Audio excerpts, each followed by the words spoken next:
Oi gente, tudo bem com vocês? Faz algum tempo que eu não apareço com esse quadro aqui para falar sobre literatura, sobre leitura literária, mas nos últimos dias eu li um livro tão bacana que eu resolvi falar, então vem comigo.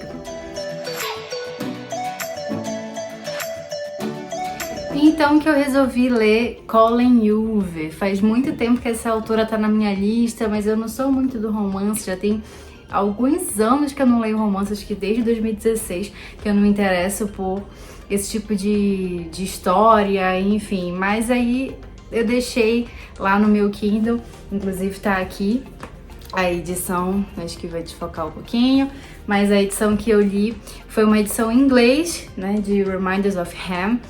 Em português é Uma Segunda Chance. E eu tava ali já junto com essa Assim Que Acaba, que é a leitura que eu tô fazendo no momento. E eu não sabia se eu lia, se eu não lia. E teve uma hora que eu falei, eu quero treinar um pouquinho meu inglês, então vou aproveitar esse e-book que tava no Kindle Unlimited e vou fazer a leitura. E aí comecei, enrolei um pouquinho, parei, e quando foi na última semana eu sentei pra ler e consegui ler o livro inteiro de tão envolvida que eu fiquei na história. Vamos falar um pouquinho da sinopse. Vou dividir esse vídeo em algumas partes, começando pela sinopse, que eu vou ser muito breve, até porque você pode colocar no Google, né, Uma Segunda Chance, sinopse, e ler, não precisa da Débora pra explicar, mas só pra contextualizar pra quem tá só passando por esse vídeo. Trata sobre uma mulher chamada Kenna, ela é uma jovem, tem 20 e poucos anos, não lembro agora a idade dela exatamente, porque faz algum tempo que eu li os primeiros 30% do livro. Então ela tá presa e aí ela tá recém-liberta, uma coisa assim, eu não lembro se o livro começa com ela logo depois da prisão, ou se ela tá saindo, como eu falei, faz um tempinho que eu li o começo. E aí ela sai da cadeia pra refazer a vida dela. Mas por que ela foi presa, né? A Kenna foi condenada, foi responsabilizada pela morte do namorado dela. Eles sofreram um acidente e ela não prestou socorro, saiu. E aí ela foi condenada por isso, só que enquanto ela estava na cadeia, ela descobriu que estava grávida dele, de uma menina, teve a criança e a criança foi dada aos avós, pais do namorado dela, né? Então ela tá com a vida toda ferrada, né? Acabou de sair da cadeia, nunca teve contato com a filha dela, só no momento do parto, e olhe lá.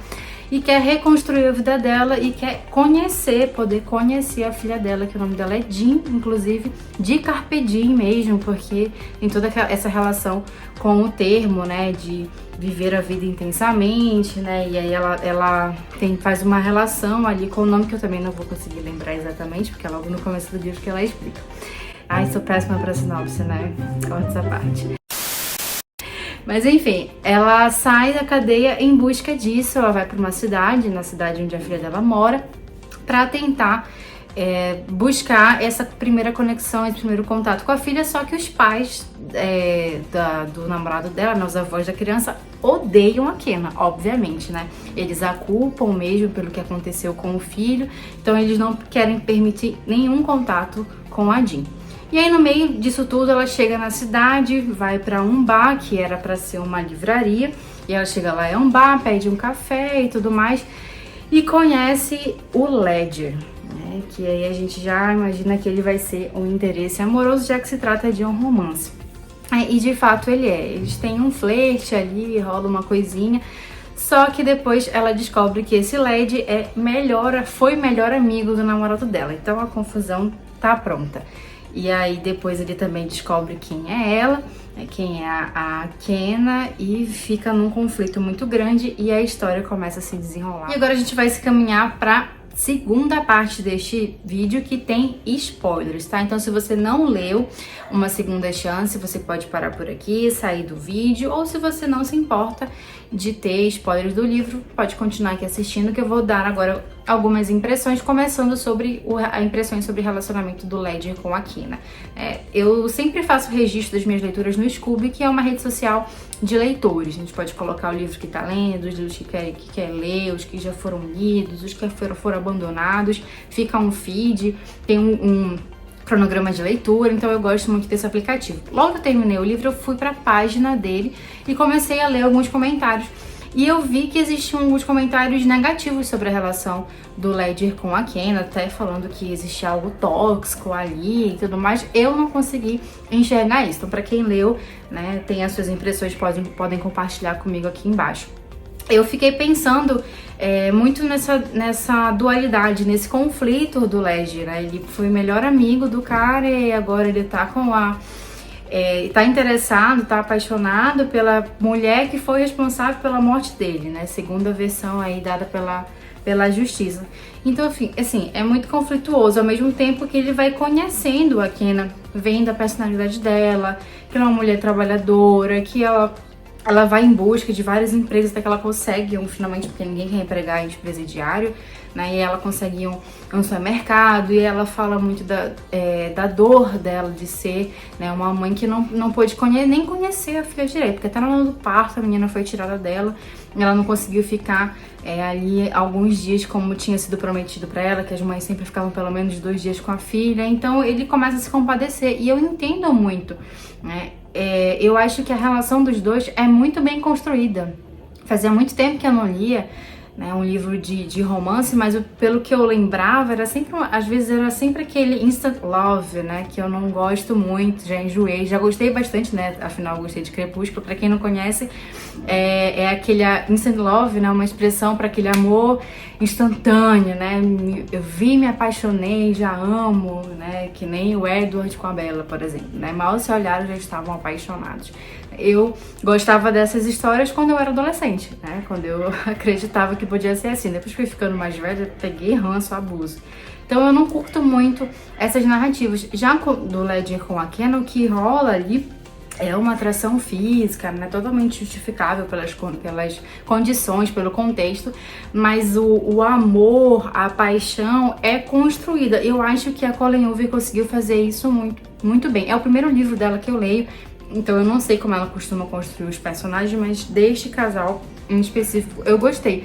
Tanto que eu lembro que eu tava esperando, né, esses dois se acertarem, porque eles ficavam, né, numa dúvida, num conflito, e foi lá pros 70% de leitura. Então eu acredito que a autora conseguiu construir muito bem, e pra mim ficou muito claro por que eles conflitavam tanto em relação, será que eu devo ficar junto, será que eu não devo, né? Os motivos, os prós e os contras.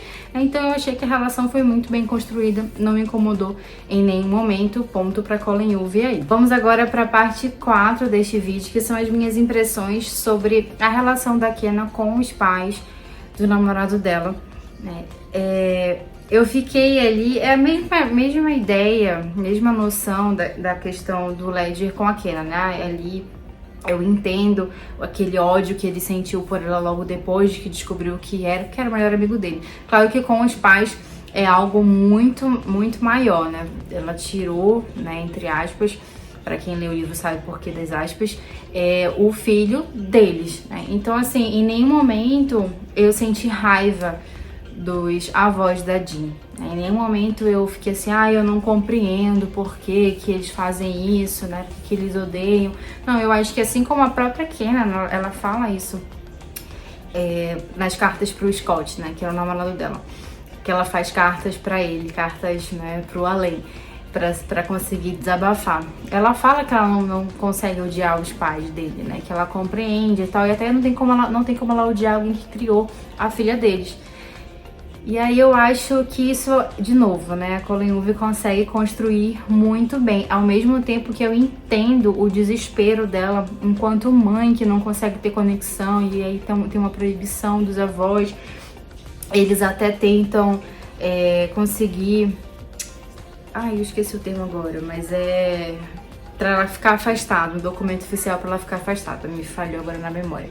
Mas eles tentam e conseguem, né? Então, eu consigo compreender tudo isso, eu acho muito pertinente, muito compreensível esse ódio todo que eles sentem dela, né? Afinal, o Scott era filho deles e eles querem proteger desse monstro que eles acham que é a Kenna. Bom, e agora a gente se encaminha para a última parte do vídeo, em que eu vou falar para vocês sobre o ponto negativo que eu encontrei na obra. Eu dei 4,5 para uma segunda chance, porque o final não é que não me agradou, não me convenceu. Como assim? Eu passei o livro todo pensando, ok, eu já entendi que ela e o Ledger vão se acertar, até porque é um romance, né, previsível. Ele tá se apaixonando por ela, é completamente compreensível, né, que ele vá descobrindo esse sentimento por ela, que ela não é esse monstro que eles achavam.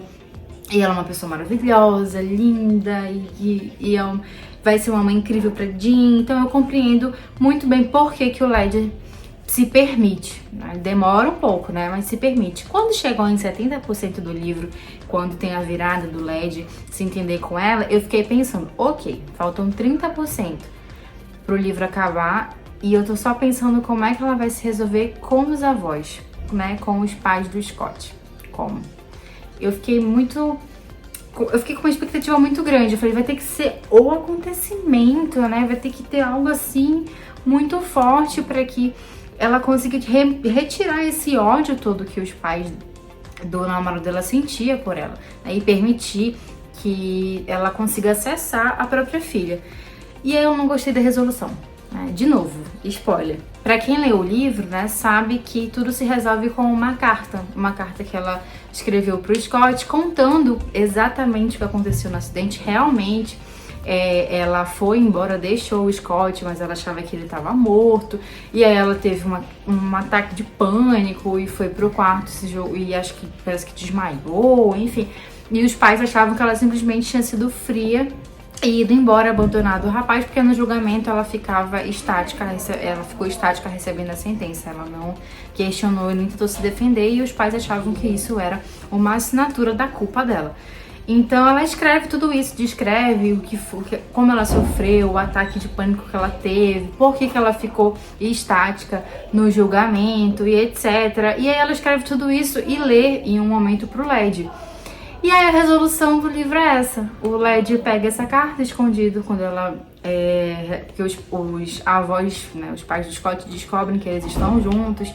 E aí eles ficam com muita raiva do Led e tal. E aí a Kenna resolve ir embora da cidade. Só que aí o Led pega essa carta e dá pros pais do Scott. E a mãe do Scott simplesmente lê a carta e perdoa. Eu achei uma resolução muito fácil, sabe? Para aquele ódio todo, para aquele rancor alimentado por muitos anos, né? Pelo menos há 5 anos, né?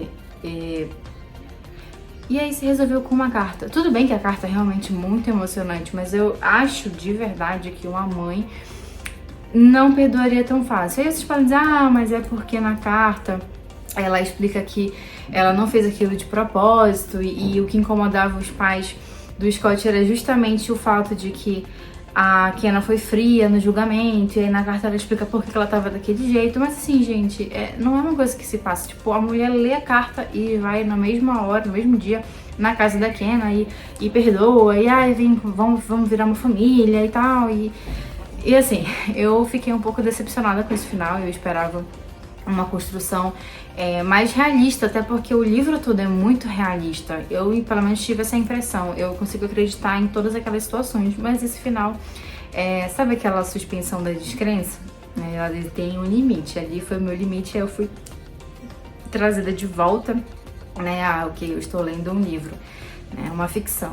E isso é ruim, né? Quando a autora cria todo um ambiente de realidade, né, de algo assim próximo da nossa realidade, e de repente a gente sai dali porque aquilo é muito absurdo, e eu realmente achei muito absurdo. Então eu tirei meia estrela porque eu não curti esse final. Mas é isso, gente, essas foram as minhas impressões de Remains of Him, da Colleen Hoover.